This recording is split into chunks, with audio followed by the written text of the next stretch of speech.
Hey guys, it's John with Cheapo Cars and Audio. I got my microphone up on my hat. We'll see how that works. I've got the volume up a little bit on it, so hopefully you can hear me just fine. So we're going to be deciding between these two vehicles, me and my wife, okay? This is what we own right now. This is what I have the chance of purchasing. Let's go over them a little bit. We'll talk about kind of what they are, and then this will be my Tuesday video. Then on Thursday I'll have more of a test of the vehicles. This one first, 2005 Escalade, obviously. I have Tahoe running boards on it. We have these more Chevy truck wheels that I'm a little bit upset about the clear coat coming off of, so I'm going to have to repaint those. She wanted originally a GMT 800 style Tahoe Z71, and so when we got this one, because it was in pretty good shape, I ended up doing the Tahoe running boards and the truck, they're obviously not Z71 wheels, but the truck wheels, and then the BFG trail terrains, because she wanted more of the off-roady type thing. Let's look inside of this guy here. It is in pretty good shape. We've done quite a bit to it. So WeatherTech floor mats. This is newer leather from the seat shop with stiffer foam, and you can see this is going to be cracking before too awful long, because maybe I shouldn't be quite so big and heavy. She's got some trash here, but when we bought it, this whole inset with the cup holders and stuff was hanging down, and I fixed all that. I fixed one of the doors, because this door comes up and closes, and then this one closes down too if there wasn't that stuff there. I fixed this door as well because it didn't work. This one right here. I've replaced the buttons in the steering wheel. The way to do that is actually really easy. I have like a little thin metal hook, so it comes down, it has a 90 on the end, right? I straightened my finger right there. Anyway, you just kind of stick the little thing down in and then turn the hook behind and then pull, and the little switch comes right out. I like the gauges on these. It has the Bose, it has the subwoofer inside here. But we do have some issues, right? The leather on the tops of the seats is pretty bad. I think this one's bad. Yeah, we don't ever use the armrest, so it hasn't bothered me too bad, but that's not great. And so if we were to keep this, I'd want to replace all the leather. But all the electronics work, all the stuff with the seats work. The pedals moving in and out, they were getting a little funky. And so what we did, because my wife, I'll show you guys, my wife, even though she's almost as tall as me, that's how she has the seat, and then I have it back here to be actually comfortable. I don't know how she does that. Anyway, but what we did was we got in here and we got the pedals, because they were starting to kind of make some weird noises when you moved them in and out. So we put the pedals in one place and then set everything else, the mirrors and the seat and everything, to how we liked it, with the pedals staying in the same place, and then set our settings like that. Oh, the headliner. Headliner is a problem here, so I cut off some that was hanging here, and then it's starting to come down over there. You know, it's a 2005, so this thing's 20 years old. Has the DVD player, and it works well. Let's open the back door. This piece came off the other day because kids slam doors, but I have it, and I know how to fix it. So that one actually was missing when we bought the vehicle, and it was hard to find because the burl wood pattern, if you can kind of see, let me zoom in actually, maybe you can see that one better. It just looks brown.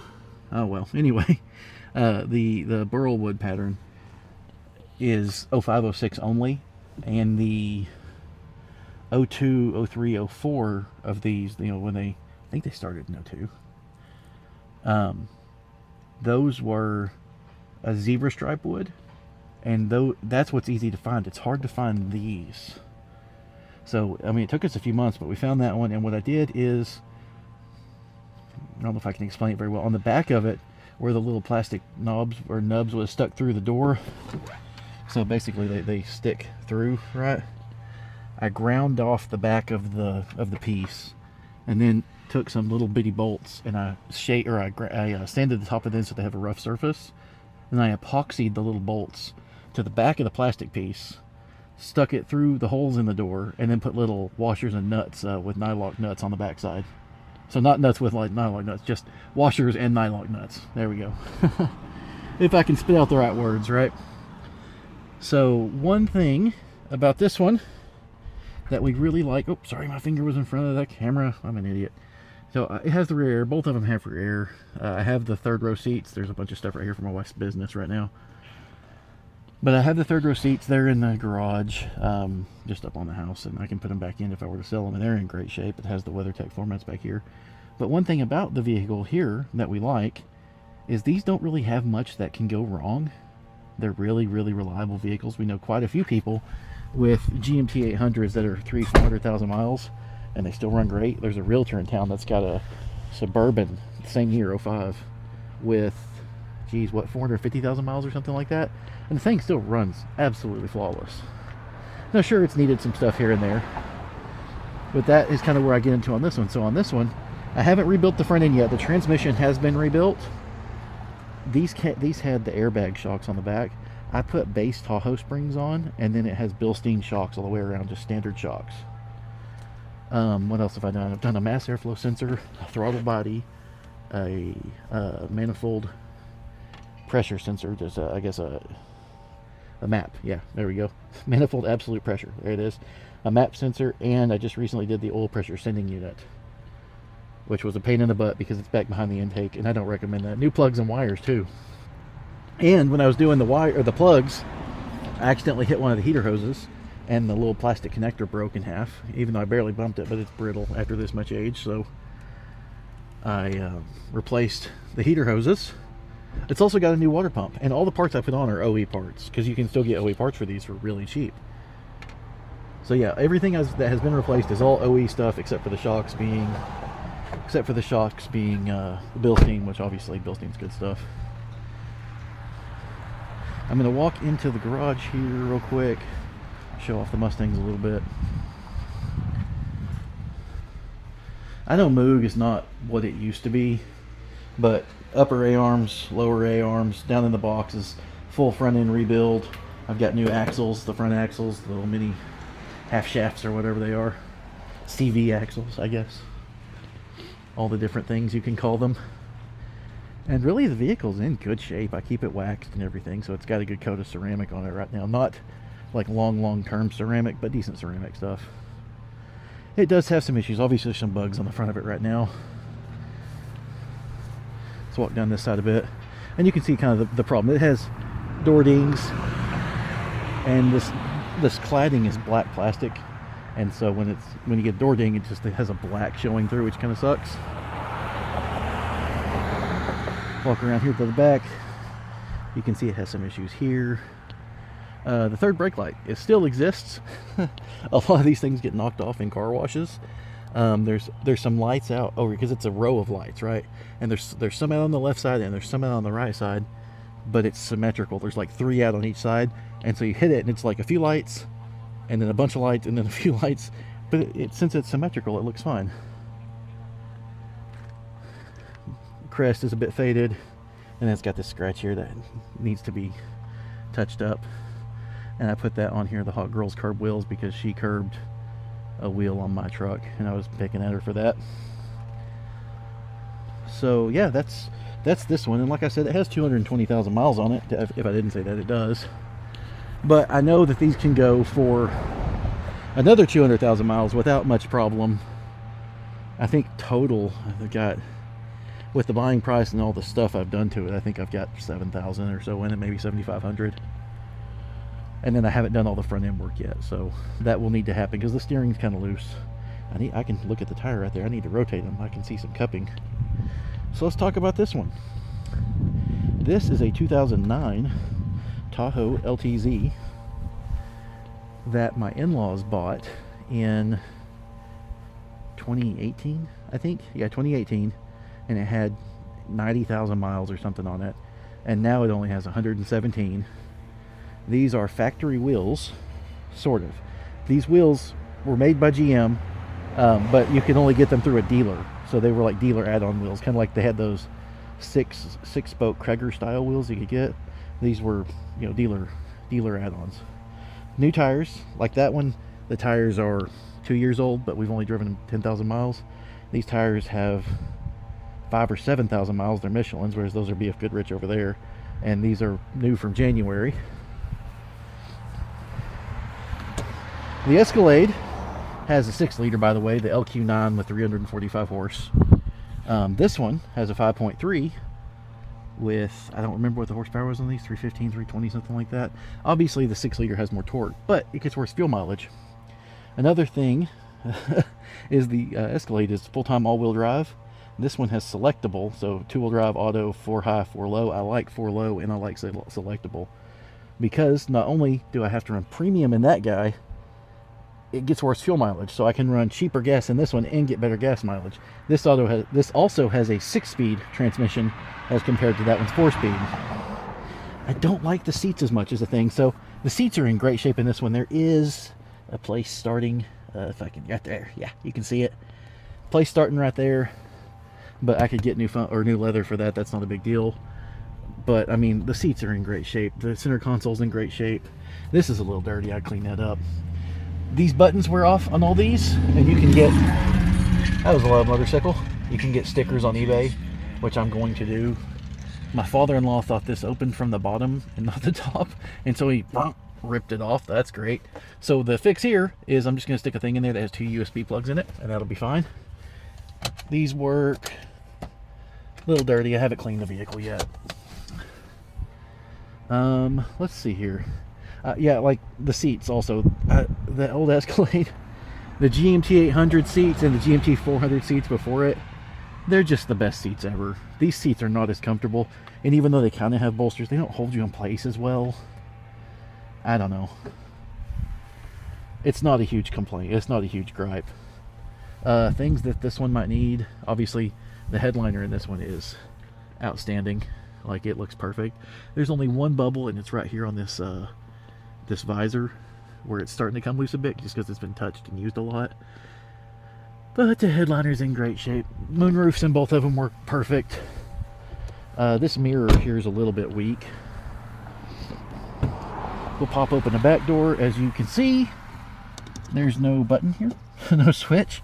So this switch wasn't working, but the window still worked from the front switch. So I pulled the switch over there because they're the same side to side, and that one's the same up there too. But I pulled that switch out, put it over here. The window works fine with the switch. So I have already ordered a new GM switch, and this pops out real easy. You put a little screwdriver into the front, pop the front up, slide to the back, pop the back up, put it in. That will take me no time. These seats are in great shape outside of a little stuff spilled in them. The floor is really dirty, so I'm going to have to work on that. Let's blame that on my son, because like I said, this was my in-laws vehicle, so they had the grandkid, my son, in here, and they've let him. I don't like that. Now, some of the stuff was already there when they bought it, but still, that I have to get cleaned. I can't deal with that. A bunch of stuff over there. Yeah, we can't do that. This had been accidentally stepped on. My son is careful about stuff, but when he was younger, like he's 10 now and he's good, but when he was much younger, he would spill things like crazy. So this is old stuff. He doesn't really spill stuff anymore. This had got pushed down further, and the little piece on the back that holds it in place had popped out of the track, and so I fixed that already. Let's see what else we got. When I got it, my in-laws told me the rear hatch didn't work anymore. This was pretty funny. I'll show you guys this. Let me get in up here. Yeah, they said the rear hatch didn't work, and so I hop in here and I was like, it says off, and so I pressed it this way and the rear hatch worked. So yay, I don't have to replace that motor. But honestly, I'm gonna leave it off because I don't mind opening it manually. I'm not that lazy that it would bother me. My wife was like, well, if I have a bunch of stuff in my hands, it'd be nice to press the button and it opens. And I said, okay, well, you have a bunch of stuff in your hands, you're gonna know that before you get, you know, out or whatever, so just go ahead and turn it on, then you can press the button. I like doing it manually though. It's all in there.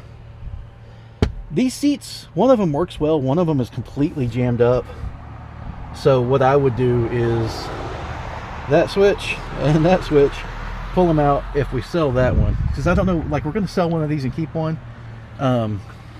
If we keep this one, you know, obviously I'll put the third row seats back in that one and pull these out and stick these where the other ones currently are in their little hidey hole, because then you have all the storage. They didn't like that. My in-laws, they wanted the longer, like the Suburban size, so they actually just got a 2019 Cadillac ESV, the long one. So Escalade ESV with the 6.2 and 420 horse, 10 speed, all the things. It's pretty cool. I'm sorry if I'm huffing and puffing a little bit, guys. It is not only hot out here, it is extremely muggy. I can see the moisture in the air. It is unpleasant. Hey, Ames. Making a little video. I'm almost done, though. So, yeah, this one still has its airbag shocks on the back. And I will probably, because the motor's in good shape, I will probably just replace them because they're starting to leak a bit. I replaced the battery because we got it home. I come back here to start it and the battery was dead. I was like, really? But it was 3.5 years old, and that's about how long Walmart cheapy batteries last these days. So yeah, here's the main thing: 220,000 miles, 117,000 miles, but no displacement on demand. Displacement on demand, and those lifters will fail eventually. That, I mean, you know, I say they will. I've heard of a bunch of horror stories. I'm just gonna flip this around. I've heard of a bunch of horror stories, but I don't know. I've seen some GM mechanics say it's 4 to 5% of the total, and I've seen some say it's around 10%. I haven't really seen higher than 10%, mate. But the thing is, it's the Tahoe is way quieter. It's tighter. There's less rattles. The Escalade has quite a few rattles, and so if I can get another 100,000 out of that thing, and then maybe I'll have to swap the cam and the lifters and stuff to get rid of the DOD. Maybe it's worth it. I'm not sure, because I can buy the Tahoe for a trade-in price, basically. So I'm curious what you guys think. So this will be Tuesday's video, right? And then the Thursday video, I'm actually going to take these things out, and I'm going to do a drive in each one, same drive as much as I can, pretty close. See what kind of fuel mileage difference there is in the cost and fuel, and I'll show it all on a chart and everything. And yeah, we'll do that and test them out, I guess. See what we might test acceleration. That'd be fun. So like and subscribe. I hope you enjoyed this. Thanks for watching, guys. Ooh, back around.